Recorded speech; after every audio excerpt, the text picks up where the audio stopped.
केजरीवाल और उनका गैंग लोकतंत्र पर सवाल उठा रहा है। एक वीडियो वायरल कर रहा है जिसमें सभी घोटालेबाज चीख चीख कर कह रहे हैं कि कोई शराब घोटाला नहीं हुआ। वीडियो को मोदी विरोधी प्रोपेगेंडा यूट्यूबर ध्रुव राठी के चैनल से पोस्ट किया गया है। ये वही ध्रुव राठी हैं जिसका लोकतांत्रिक तरीके से चुनी गई भारत की सरकार में यकीन ही नहीं है। अगर इस तरीके से लोकतांत्रिक देश में आजादी को खत्म किया जाएगा तो मैं वो हर चीज करूंगा जिसकी जरूरत होगी आजादी को बचाने के लिए। ये जो सेंसरशिप का सिलसिला है, हम इसे आगे इस तरीके से चलते नहीं रहने दे सकते। दिल्ली चुनावों के बाद केजरीवाल छाती पीट रहे हैं तो ध्रुव राठी जैसे यूट्यूबर एंटी इंडिया एजेंडा को हवा दे रहे हैं। इससे पहले कि हम ध्रुव राठी के प्रोपेगेंडा वीडियो की हकीकत आपको बताएं, जान लीजिए कि कुछ सियासी पार्टियों ने जर्मनी में बैठे ध्रुव राठी को मानो अपना बचाव करने का ठेका दे दिया है। शराब घोटाला हो गया, शराब घोटाला हो गया, शराब घोटाला हो गया, इतने लोगों को गिरफ्तार कर दिया। सियासी खींचतान में ये गैंग विरोधी पार्टियों पर सवाल उठाएं तो समझ आता है, लेकिन ये तो भारत के पूरे सिस्टम को ही ध्वस्त करने में जुटे हैं। इनकी माने तो केंद्र सरकार बेकार, तो ब्यूरोक्रेसी बेकार, और इनकी हिमाकत तो देखिए, सुप्रीम कोर्ट और हाई कोर्ट पर भी सवाल उठा रहे हैं। इसमें डीएमएलए में दो ही कंडीशन में बेल हो सकती है। पहली कंडीशन, या तो जो सरकार का इन्वेस्टिगेशन एजेंसी है वो कह दे कि केस नहीं। शराब घोटाला गैंग को लेकर सीएजी की रिपोर्ट भी लीक हुई थी और उसमें तो साफ तौर पर आम आदमी पार्टी की सरकार पर दाग है, यानी उनके दामन में दाग है। और ये घोटाला जो है वो कोई छोटा मोटा घोटाला नहीं, बल्कि 2026 करोड़ से ज्यादा का घोटाला है। हैरानी की बात यह है कि गैंग केजरीवाल ने सत्ता की मलाई तो खूब खाई, लेकिन जब सीएजी रिपोर्ट में सवाल उठे तो उसे विधानसभा में टेबल ही नहीं किया। सीएजी रिपोर्ट की जो जानकारी सूत्रों से मिल रही है, मीडिया रिपोर्ट्स में आया है 2026 करोड़ की घोटाला। कोई बहुत मामूली बात नहीं है। दिल्ली में शराब नीति किस तरह से बदली गई, किस तरह से जानबूझकर विशेषज्ञों की राय को लेकर अनदेखा किया गया, ये बहुत बड़ी चीज़ है। जानबूझकर नियमों को ताक पे रखा गया। सीएजी अपना कैबिनेट कोई प्रस्ताव पारित नहीं किया गया, एलजीसी को अप्रूवल नहीं ली गई। गैंग केजरीवाल ने अब एक डॉक्यूमेंट्री तैयार की है जिसमें अपने दामन पर लगे दाग धोने की कोशिश हो रही है। इस डॉक्यूमेंट्री के बहाने नया प्रोपेगेंडा शुरू हो गया है। केजू गैंग कह रहा है कि डॉक्यूमेंट्री दिखाने नहीं दी जा रही, जबकि सच्चाई यह है कि इस डॉक्यूमेंट्री को रिलीज करने की परमिशन नहीं ली गई। केजू गैंग कह रहा है कि डॉक्यूमेंट्री की स्क्रीनिंग रोक दी गई, जबकि सच्चाई यह है कि दिल्ली पुलिस से डॉक्यूमेंट्री स्क्रीनिंग की परमिशन नहीं ली गई थी। चुनावी प्रक्रिया को जो लोग समझते हैं उन्हें बखूबी मालूम है कि जब आचार संहिता लागू हो तो कोई भी ऐसा कार्यक्रम आप बिना इजाजत के नहीं कर सकते जिसमें सैकड़ों लोगों की भीड़ जुटने का अंदेशा हो। कांग्रेस और आम आदमी पार्टी के बीच पुराना याराना है। ये और बात है कि दिल्ली चुनावों में दिखावे की फाइट चल रही है। कांग्रेस केजरीवाल पर हमले में नरम है तो केजरीवाल संभल कर जुबानी तीर चला रहे हैं। इनके पीछे का खेल कुछ और ही है। केजरीवाल गैंग, जरा अपने दोस्तों के कारनामे भी देख लीजिए। लोकसभा चुनावों में जिस कांग्रेस से गलबहियां की थी, ठीक उसी ने इमरजेंसी लगाकर भारतीय लोकतंत्र का सबसे काला अध्याय भी लिखा था। केजरीवाल साहब, यही कांग्रेस है जिसने ना जाने कितनी फिल्मों पर कैचियां चलवाई, कितनी फिल्में बैन की, लेकिन वो सब आपकी नजरों में नहीं आ रहा। उस वक्त आपकी आंखों पर काली पट्टी बंधी हुई थी और अपना एजेंडा चलाने का जिम्मा कुछ खास लोगों को सौंप दिया है। कि इस फिल्म के डायरेक्टर वैसे तो इंटरनेशनल अवार्ड विनिंग डायरेक्टर हैं, लेकिन वो अपना नाम नहीं बताना चाहते क्योंकि उन्हें डर है कि इस फिल्म के रिलीज होने के बाद कहीं उन्हें हरासमेंट ना फेस करनी। ये प्रोपेगेंडा जीवी कभी नहीं बताते कि इस देश ने इमरजेंसी का काला दौर भी देखा है, जब ना तो बोलने की स्वतंत्रता थी, ना ही आवाज उठाने का अधिकार, जब अखबारों की हेडलाइंस सेंसर्ड थी और ऑल इंडिया रेडियो पर प्रसारित होने वाले समाचार भी सेंसर्ड थे। इमरजेंसी की सच्चाई उनसे बेहतर कौन जानता होगा जिन्होंने इमरजेंसी का दंश झेला है, जिन्होंने अपने नाते रिश्तेदारों को इमरजेंसी के दौरान जुल्म और सितम की वजह से दम तोड़ते देखा है, जिनके परिवारों ने इमरजेंसी के हालात देखे हैं, जिनके पिता, माता या भाई या बहन इमरजेंसी के दौरान जेल में ठूस दिए गए।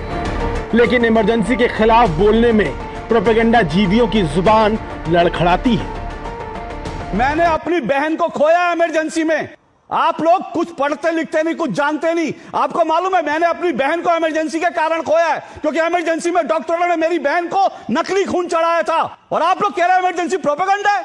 कितने लोगों की जाने गई थी, कितने लोगों को सिगरेट के बट से जलाया गया था। आपको या तो आप पढ़ लिख कर आइए। इमरजेंसी बढ़ गई तो उस चीज में उसके कारण जो है ब्रेन हेमरेज हो गया था। तो 27 दिन हॉस्पिटल में रही, डेथ हो गई। लेकिन मैं आ नहीं सका उसमें, मेरी रिहाई नहीं हुई, मुझे पेरोल भी नहीं दिया गया। क्रियाकर्म के लिए आपको बिल्कुल पेरोल नहीं दिया गया। मैंने अपना बाल वगैरह जो भी सिर का बनवाना था सब जेल में ही बनवाया था। वो लोग हम लोगों के ऊपर तानाशाही का आरोप लगाते हैं, कल्पना करिए। इमरजेंसी चिल्लाने वाले केजरीवाल साहब, कांग्रेस के राज में देश में इमरजेंसी लगी थी। तत्कालीन राष्ट्रपति फखरुद्दीन अली अहमद को नियमों को ताक पर रखकर इमरजेंसी लगाने की फाइल पर साइन करने को मजबूर किया गया। देश में कांग्रेस विरोधी हर पार्टी के नेता को अरेस्ट कर लिया गया। युवाओं को अरेस्ट कर जेलों में ठूस दिया गया। ऑल इंडिया रेडियो के बुलेटिन इंदिरा गांधी के ऑफिस में सेंसर किए जाते थे। अखबारों की हेडलाइंस इंदिरा गांधी के ऑफिस से तय होती थी। इमरजेंसी के दौरान जयपुर की महारानी गायत्री देवी को जेल में डाल दिया गया और ग्वालियर की राजमाता विजय राजे सिंधिया को भी जेल में रखा गया। Personal account, I was not only harassed during the emergency, but I was also detained. And so I know the emergency in the sense that it really harassed people. It was Mrs. Indira Gandhi's vengeance from the people who revolted against emergency के पहले और emergency के बाद के दौर में भारत ने जो कुछ देखा उसे शब्दों में बयान करना मुश्किल है। कांग्रेस के शासनकाल में बॉलीवुड की फिल्मों को बैन किया गया। यहाँ तक कि किशोर कुमार के गाने भी ऑल इंडिया रेडियो पर बैन कर दिए गए। 1975 में बनी फिल्म आंधी को कांग्रेस सरकार ने बैन किया। इंदिरा गांधी को लगता था कि ये फिल्म उनके और उनके पति फिरोज गांधी के रिश्तों से जुड़ी हुई है। 1977 में फिल्म किस्सा कुर्सी का को बैन किया गया। इंदिरा गांधी को लगता था कि ये फिल्म बेटे संजय गांधी के जीवन पर आधारित है। इमरजेंसी के वो 21 महीने ऐसे थे जिन्हें सुनकर जनमानस का मन सिहर उठता है।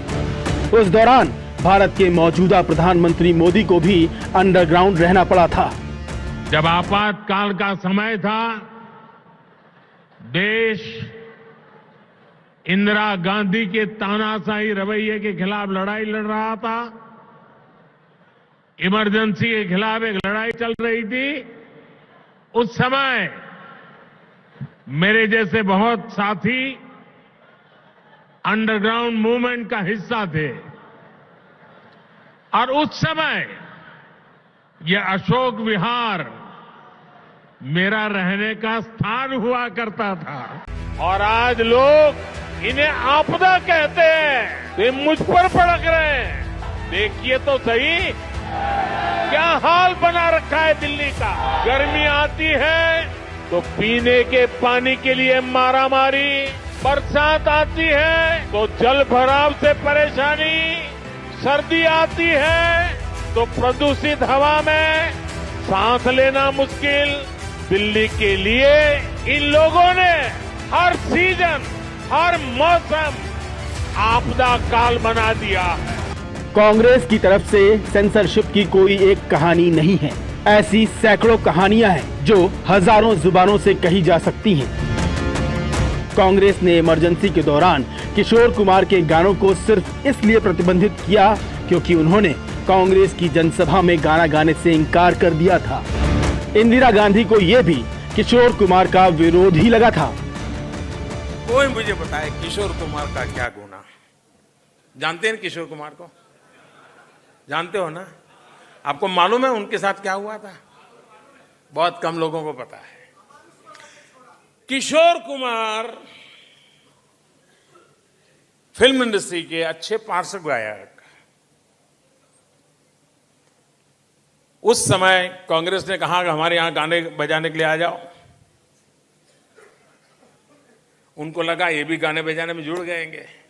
उन्होंने कहा ये काम हम नहीं करेंगे। बस उनका इतना ही गुना था कि देश के रेडियो पर से, उस समय टीवी नया नया शुरू हुआ था, सब जगह पे किशोर कुमार, छुट्टी, एंट्री नहीं मिली। फिल्में, गीत, अखबार, साहित्य, ऐसा कोई माध्यम नहीं था जिस पर आम आदमी पार्टी की हमजोली कांग्रेस ने कैंची न चलाई हो। लेकिन प्रोपेगेंडा जीवियों को अपने एजेंडे चलाने से फुर्सत नहीं। घोटालेबाजों के समर्थक को सांप सूंघ जाता है जब इमरजेंसी पर बात होती है, जब कांग्रेस की सेंसरशिप पर बात होती है, जब कांग्रेस और आम आदमी पार्टी के घोटालों पर बात होती है। Press was gagged, fundamental rights were suspended, and the judiciary was asked to behave, and they started behaving on the way that as if they were already in the pro-emergency group. और बेशर्मी देखिए, घोटाले के डर से जिस शराब नीति को रद्द कर घोटालेबाज भागने की फिराक में थे, उसी शराब नीति को फिर लागू करने की बात दोबारा कर रहे हैं। उस नीति को कई स्टेट्स ने अडॉप्ट किया। ठीक है। उससे स्टेट्स का रेवेन्यू जो एक्साइज से आता है बहुत ज्यादा बढ़ा दी, और एक्चुअली ट्रांसपेरेंसी ऑफ अलॉटमेंट भी बढ़ा। बट आप ये कह रही हैं कि मैम जो नीति विवादों में थी आप उसको फिर से लागू करेंगे? वो नीति एक बेहतर नीति है। दिल्ली की स्टेपनी मुख्यमंत्री, मैं नहीं कह रहा हूं, ये उनके मेंटोर का ही कमेंट है। हमारी सरकार आएगी तो हम शराब नीति को दोबारा लागू करेंगे। अन्ना हजारे के आशीर्वाद से उपजे जन आंदोलन में नैतिकता की दुहाई देने वाली पार्टी क्या पहली प्राथमिकता शराब हो गई है? ये तो देखा ही नहीं हमने आज तक। प्रोपेगेंडा जीवी कुछ भी कहें, लेकिन सच्चाई छुप नहीं सकती। कांग्रेस ने लोकतंत्र को कुचलने के जितने प्रयास किए हैं, उनकी कल्पना भी नहीं की जा सकती। उन तमाम बातों को जानते बूझते भी लोकसभा चुनाव में घोटालेबाज पार्टी के प्रमुख और शहजादे हाथों में हाथ डालकर लोकसभा चुनाव में प्रचार कर रहे थे। तब प्रोपेगेंडा जीवियों की जुबान बंद थी, और अब भी बंद है, जब शहजादे और घोटालेबाज एक दूसरे को कोस रहे हैं और चुनावों के बाद फिर गठबंधन करने के दावे कर रहे हैं।